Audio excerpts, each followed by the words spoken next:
Bonjour à tous, aujourd'hui nous allons parler du dieu très ancien Yogg-Saron.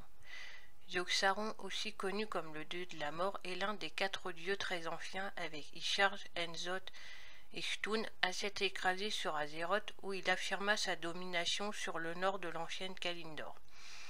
Par la suite, il participa à l'asservissement des esprits élémentaires d'Azeroth avant d'être vaincu et emprisonné par les serviteurs du Panthéon. Mais malgré sa condition, les manigances de Yogg-Saron provoquèrent la chute des 9 gardiens, dont la corruption de Loken, Mimiron, Freya, Odir et Thorim.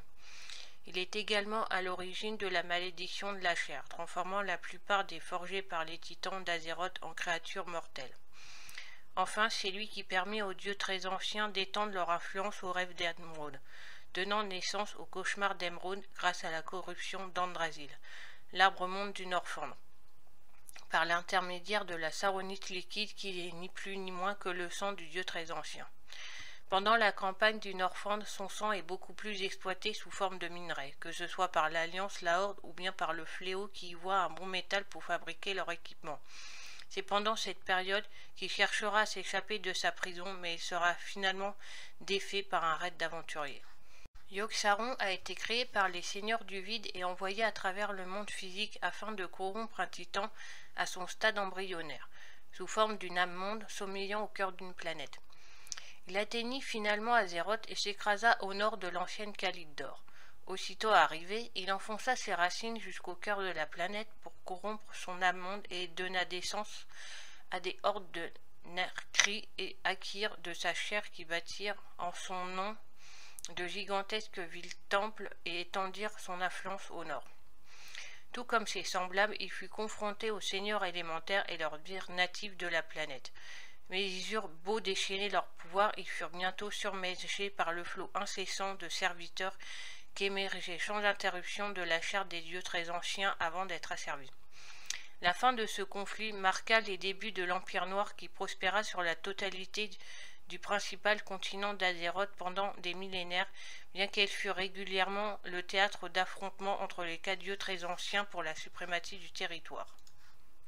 Longtemps après ces événements, le Panthéon découvrit Azeroth et l'âme-monde qui sommeillait et créa une armée de forgés par les titans menée par 9 gardiens chargés de combattre les dieux très anciens à la place des titans de peur de blesser le titan en gestation. Après les premiers combats sur le territoire de Yogg-Saron, les dieux très anciens firent appel aux seigneurs élémentaires, mais ces derniers furent séparés, vaincus et bannis dans des plans élémentaires avec leurs sbires. Plus tard, Yogg-Saron assista à l'éradication de la race Akir, dont les survivants furent contraints de fuir dans des profondes galeries souterraines. Puis, suite à une attaque rastée contre Ishtar, Amantul, le chef du Panthéon en personne, se décida à intervenir directement et arracha la créature à la croûte terrestre d'Azeroth. Mais sa mort blessa gravement l'âme-monde en créant une large balafre au centre du continent, plus tard soigné et nommé le Puits d'éternité. Et craignant que la mort des autres dieux très anciens ne provoque également celle du titan en gestation, les forgés par les titans furent chargés de vaincre eux-mêmes les dieux très anciens et de les emprisonner. Si ces derniers ne connurent aucun imprévu face à Enzot et Shtun, Yogg-Saron faillit faire pencher le cours de la guerre en sa faveur.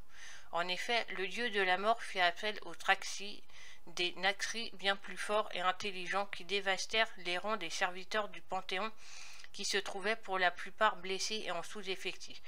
Mais grâce à une contre-attaque menée par le gardien Odin, couplée à un sort d'illusion du gardien Loken, montant Yogg-Saron et ses lieutenants les uns contre les autres, le dieu ancien fut finalement vaincu. De nombreuses herbes plus tard, les gardiens apprirent la mort des titans en absorbant leur esprit et leurs souvenirs, et parmi eux, Loken était le plus troublé par cette nouvelle. Yogg-Saron tenta alors de le faire sombrer dans la folie et le désespoir en l'assaillant de cauchemars, mais le gardien résista à ses chuchotements. Mais malgré cet échec, le dieu de la mort remarqua l'amour naissant entre ce dernier et la valkyre Sif, épouse du gardien Thorim, et changea sa nature, le transformant en dangereuse obsession aux yeux de Loken. La relation entre les deux amants finit par se dégrader jusqu'au point culminant du jour où Sif, souhaitant rompre tout contact avec Loken, fut tué par ce dernier.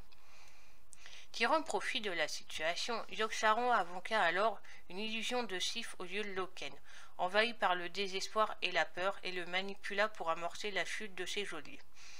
Ainsi, suivant le conseil de la fausse Sif, Loken accusa le roi des géants de glace pour l'avoir tué, provoquant le meurtre de ce dernier par Thorim et une guerre opposant les géants des tempêtes et les géants de glace. Puis reprocha à Thorim sa réaction impulsive, plongeant ce dernier dans une dépression qui dura plusieurs millénaires. L'illusion conseilla également la création d'une armée de serviteurs de fer par l'intermédiaire de la force des volontés, et Yogg-Saron saisit l'occasion pour corrompre la machine, donnant naissance à la malédiction de la chair. Quand Loken se rendit finalement compte de ses erreurs, il était trop tard et il bascula dans la folie. Obsédé à l'idée que ses confrères n'apprirent la vérité, et il mit en place tous les moyens possibles pour cacher ses méfaits. Il orchestra ainsi l'emprisonnement du gardien Odin dans les salles des Valeureux et la défaite des autres gardiens tels que Mimiron, Freya, Odir et qui fut par la suite corrompu par Yogg-Saron.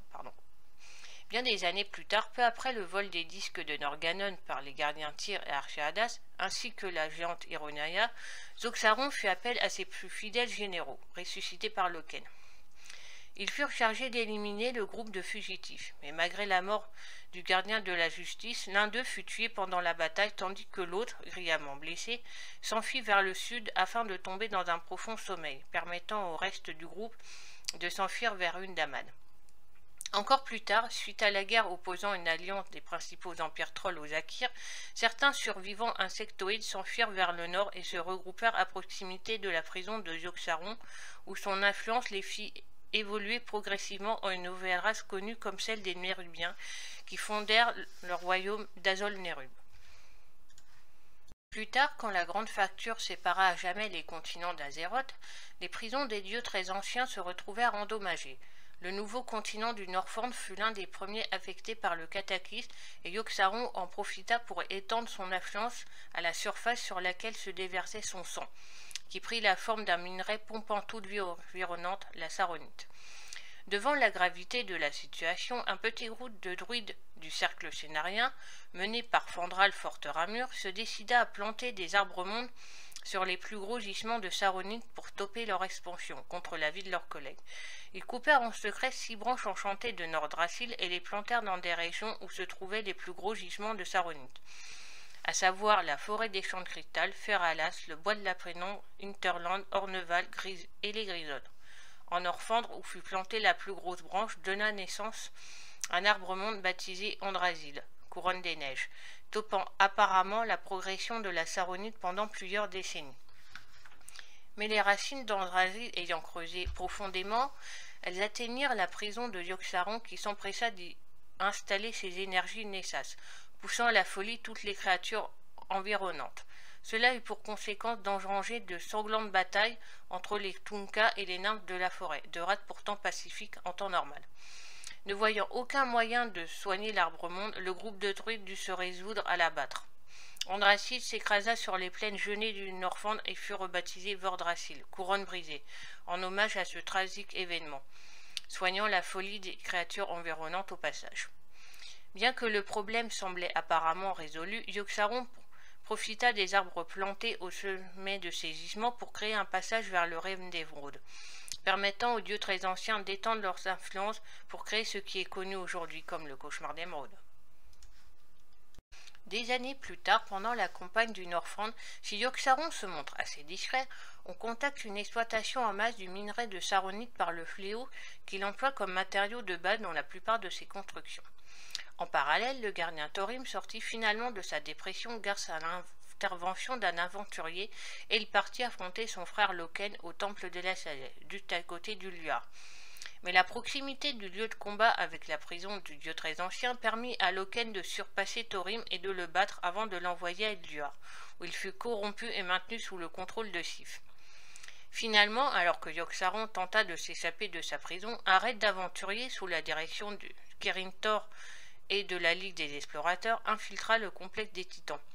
Tous les gardiens encore en vie sous l'affluence de Yogg-Saron furent libérés et ses propres serviteurs furent décimés, avant que le raid ne vienne finalement à bout du dieu de la mort, soutenu par les gardiens.